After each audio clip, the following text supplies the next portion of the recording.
Hello friends, welcome to my channel. इस दौर में जहां बच्चे अपने बुजुर्ग माता पिता को अनाथ आश्रम में छोड़कर बेसहारा कर देते हैं, तो वहाँ इस घोर कलयुग में आज भी श्रवण कुमार जैसे बेटे भी हैं जो अपने माँ बाप से बहुत ज़्यादा प्यार करते हैं, सम्मान करते हैं। ऐसा ही मामला मध्य प्रदेश के उज्जैन से सामने आया है। दरअसल महाकाल की नगरी में एक हिस्ट्री शीटर रहे शख्स ने अपनी जांग की चमड़ी से चरण पादुका बनवाकर अपनी माँ को पहना दी।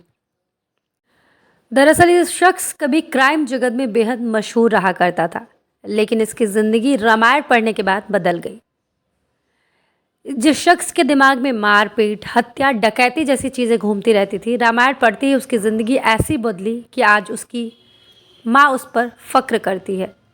सोशल मीडिया पर रौनक गुर्जर की खूब चर्चा हो रही है। दरअसल कभी अपराध जगत में मशहूर इस शख्स ने अपनी मां के लिए ऐसा काम ही किया है जिसने सबका दिल जीत लिया है। रौनक ने अपनी मां के लिए चप्पल बनवाई है, वो भी अपनी जांग की चमड़ी से। इस चप्पल को पहनते हुए माँ बेटे दोनों की आंखों से आंसू गिर रहे थे। रौनक के ऊपर तकरीबन 37 आपराधिक मामले दर्ज हैं। स्क्रीन पर आप फोटो देख सकते हैं कि कैसे रौनक अपनी माँ को चप्पलें पहना रहा है और माँ और बेटे दोनों इस खूबसूरत पल को देखकर बेहद भावुक हैं। 2019 में रौनक का एनकाउंटर हुआ था। उसमें रौनक के पैर में गोली लग गई थी। तब से उसे चलने में दिक्कत होती थी। रौनक बेड रेस्ट पर था तब उसने रामायण पढ़ी। इसके बाद तो उसकी जैसी जिंदगी ही बदल गई। रौनक के मुताबिक रामायण पढ़ने के बाद उसे ये एहसास हुआ कि संसार में कुछ भी खास नहीं है।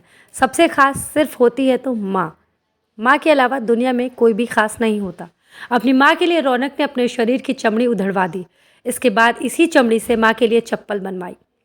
रौनक ने बताया कि चमड़ी निकलवाने के दौरान उसे बहुत ही ज़्यादा दर्द हो रहा था, लेकिन जो तकलीफ उसकी माँ ने झेली है उसके सामने ये कुछ भी नहीं। रौनक के घर पर भगवत कथा का पाठ करवाया जा रहा है। उसी दौरान रौनक ने अपनी माँ को ये चप्पल पहनाई। रौनक की माँ ने कहा कि भगवान ऐसा लाल सबको दे। आपको जानकर हैरानी होगी कि तकरीबन 5 साल पहले उज्जैन शहर में बदमाश रहे रौनक गुर्जर ने दहशत मचा दी थी। उस दौरान सुपर कॉप और फेमस आईपीएस सचिन अतुलकर उज्जैन जिले के एसपी थे। एसपी ने पहले रौनक गुर्जर पर 40,000 रुपये का इनाम घोषित किया। क्राइम ब्रांच की टीम के साथ एसपी ने बदमाशों को पकड़ने के लिए दबिश दी। इसी दौरान एक दिन पता चला कि रौनक गुर्जर कार में सवार होकर पिंगलेश्वर उंडाड़ा की तरफ भाग रहा है। सूचना पर एसपी समेत क्राइम ब्रांच की टीम ने आरोपी को घेर लिया। बदमाशों ने फायरिंग शुरू की। जवाबी फायरिंग में रौनक के पैर में पुलिस ने गोली लगा दी। जवाबी फायरिंग में रौनक के पैर में पुलिस की गोली लग गई। घायल आरोपी को अस्पताल से इलाज के बाद जेल भेज दिया गया। फिलहाल वो जमानत पर बाहर है और अब उसने ऐसा काम किया है जिसकी हर जगह तारीफ हो रही है और सब लोग कह रहे हैं कि ऐसा ही बेटा होना चाहिए।